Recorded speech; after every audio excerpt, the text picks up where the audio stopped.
Hello আসসালামু আলাইকুম বন্ধুরা। বড়লোকের জেদি মেয়েদেরকে কি সাধারণ শিক্ষার্থীরা স্কুল থেকে বের করতে পারবে নাকি হিতের বিপরীত ঘটবে? কি ঘটতে চলেছে স্কুল গ্যাং নাটকটির ৪র্থতম এপিসোডে? কোথায় গেলে কি করলে এই নাটকটির পরবর্তী এপিসোড সবার আগে দেখতে পারবেন এবং কত তারিখে রিলিজ করা হবে এই নাটকটির ৪র্থতম এপিসোড, সবকিছু জানিয়ে দেবো আজকের এই ভিডিওতে। তাই ভিডিওটি লাইক করে না টেনে সম্পূর্ণ দেখতে থাকুন। তো চলুন বেশি কথা না বাড়িয়ে মূল ভিডিওতে যাওয়া যাক। মূল ভিডিওতে যাওয়ার আগে বলে রাখি, যারা আমাদের ইউটিউব চ্যানেলে নতুন, এখন আমাদের ইউটিউব চ্যানেলটি সাবস্ক্রাইব করেনি, তারা চাইলে আমাদের ইউটিউব চ্যানেলটি সাবস্ক্রাইব করে আমাদের পরিবারের একজন সদস্য হয়ে যেতে পারে। বন্ধুরা, কি ঘটতে চলেছে এই নাটকটির ৪র্থতম এপিসোডে? সাথীদেরকে তো স্কুল থেকে বের করে দেওয়া হয়েছে, তাহলে কি সাথীর বাবা মির্জা এবার স্কুলকে বন্ধ করে দিবে? কি ঘটবে, কি চমক আসতে চলেছে এই নাটকটির ৪র্থতম এপিসোড কত তারিখে আসতে চলেছে আপনারা অনেকে হয়তো বুঝতে পারতেছেন। চলুন বলে দেওয়া যাক এই নাটকটির পরবর্তী এপিসোড কত তারিখে আসতে চলেছে এবং কোথায় গেলে কি করলে এই নাটকটির পরবর্তী এপিসোড সবার আগে দেখতে পারবেন। আপনারা যদি এই নাটকটির পরবর্তী এপিসোড সবার আগে দেখতে তাহলে আমাদের কমেন্ট বক্সে ৪র্থতম এপিসোড লিখে কমেন্ট করুন। আর এই নাটকটির পরবর্তী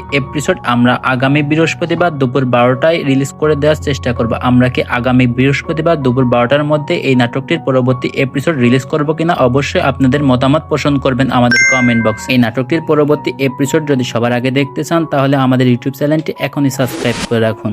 বন্ধুরা, স্কুল গ্যাং নাটকটির ৪র্থতম এপিসোড কিন্তু বিশাল চমক আসতে চলেছে। এই নাটকের ৩য়তম এপিসোড বা আগামী এপিসোডগুলো আপনাদের কেমন লাগতেছে আমাদের কমেন্ট বক্সে জানাবেন। বড়লোকের যদি মেয়েদের সাথে কি পেরে উঠবে সাধারণ শিক্ষার্থী, এমন সব ইন্টারেস্টিং ক্লিপসগুলো দেখতে পারবেন এই নাটকটির ৪র্থতম এপিসোড। আর এই নাটকটির ৪র্থতম এপিসোড দেখার জন্য আমাদের সাথেই থাকুন। বন্ধুরা, আমাদের সাথে থাকুন আর স্কুল গ্যাংকে সাপোর্ট করুন। আজকের ভিডিওটি এই পর্যন্তই। খোদা হাফেজ।